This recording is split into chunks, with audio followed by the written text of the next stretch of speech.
Sorry. Nagbibiro lang ako. No, it's okay. In a way, you're right. Pero hindi ako nag-stowaway. Nagpaalam ako sa kanilang lahat. Umalis na ako ng Rancho del Carmen. Wala na kami ng Kuya Rex mo, Jerry. We agreed to end our marriage. Sorry, Auntie. Hindi. Hindi, Lilit. Hindi ka magno-noche buena dito. Doon ka dapat sa asawa mo. Sa pamilya mo. Pero Papa, napag-usapan na namin ni Rex to. Ipa-file na namin ng annulment. Hindi na namin mahal ang isa't isa. Yung babae niyo na dahilan, si Alina, siya na naman dahilan. Walang kinalaman si Alina dito. Huwag mo nang paktakpan sila, Lilit. Alam ko totoo. This is all Alina's fault. Wala nga kasalanan si Alina dito! Papa, sira na ang kasal namin ni Rex, umpisa pa lang. Matagal na namin gustong gawin to, pero pinilit mo kaming magpanggap. Pinilit mo kaming magsama kahit wala na talaga. Now you're blaming it all on me. Ako pa sisisihin mo? Papa, hindi sa ganon! Kailan ka ba makikinig? Kailan mo makikita ang totoo? Alam ko ang totoo. Si Alina ang punot dulo ng lahat ng ito. Siya ang nagdala ng kamalasan sa buhay ninyo. At kapag yung babaeng yan ay hindi nyo pinaalis, sinasabi ko sa inyo magkakamalas-malas ang buhay ninyo.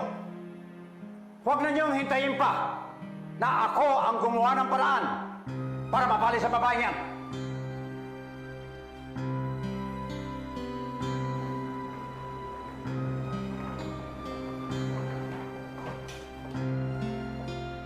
Nagbalik ka, anong nangyari? Hindi matanggap ng Papa na hiwalay na kami ni Rex eh. Si Alina ang sinisisi niya. Galit na galit siya. Si Alina ang tinuturo niya ng dahilan ng lahat ng to. Sana sinabi mo yung totoo. Magkapakasal kami ni Alina. Wala siyang kinalaman sa kung ano mang gusto niyang mangyari ni Rex. Dominic, minsan niyo na pinaniwala ang Papa na kinasal kayo ni Alina. It will take more than a church wedding for you to convince him. Siya ko na isipin yan. Sa kanyang mga problema, mahalaga magkakasama tayo ngayon. Tara na! Masarap to! Wow! Nana Marcy, ikaw nagluto lahat? Okay lang ba kung makausap mo si Alina ng sandali lang?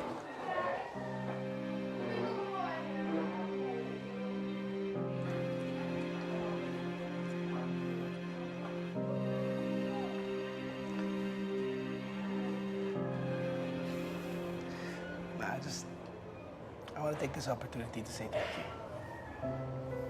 Para saan, Rex? Sa lahat. Sa pag-unawa. Sa pagpapatawad. For little Nico. For giving me the opportunity to kahit pa paano maging ama para sa kanya.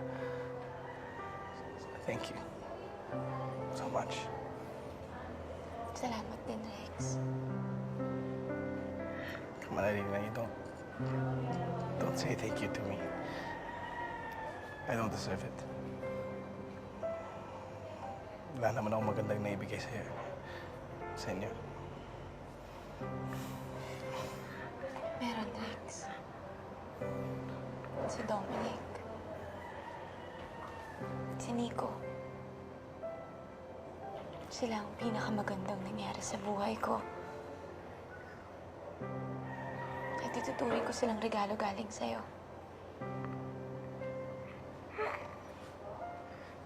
Well,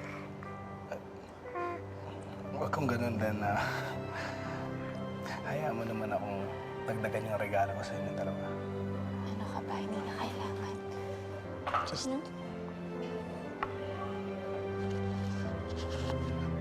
yeah. Ano yan? Ano yan? Pagdating ng panahon, magagamit yung itong dalawa ni Nico. Ito yung susi sa safe deposit box ko. Lahat ng kakailanganan nyo. Lahat ng mga sagot sa mga tanong nyo. Mahanap niyo dito.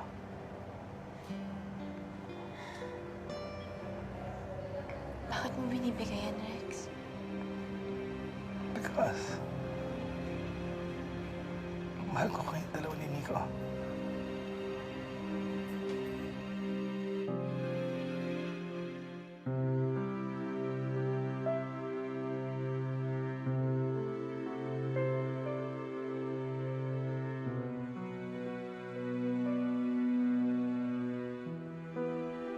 Papa, hindi po ba hiwalay na si Kuya Rex at si ate?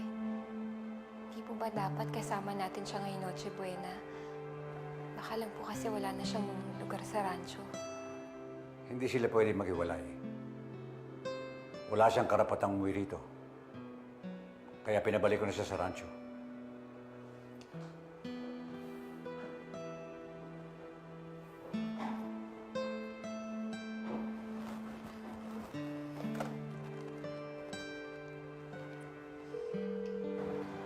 Hello, Jerry. Ate, dito ka na magpasko. Nag-usap kayo ni Papa. Bumalik ako dito sa rancho. Tama ang Papa. I should spend Christmas with my family. And I'm with my family. Ito ang pamilya ko. Kahit wala na kay ni Kuya Rex? It doesn't matter. He's still my family. Silang lahat dito. Sila na lalong nakakaintindi sa akin. Naiintindihan kita, ate.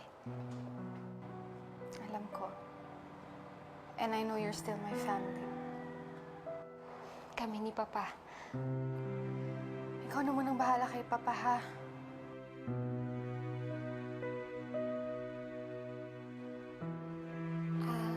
Papa, si ate po.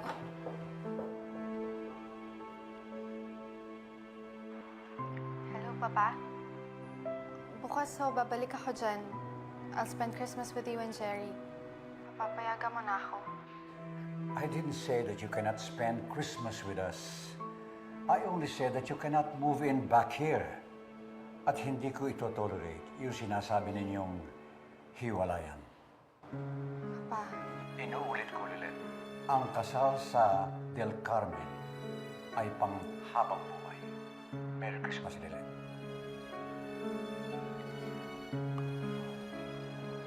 Merry Christmas, ate. Merry Christmas.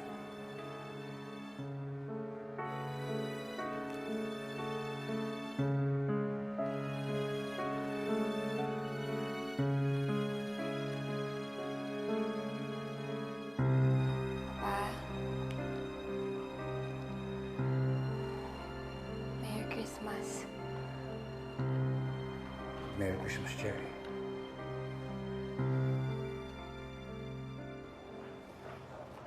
Alina, Rex, tara, magsisimula na tayo. Let's go.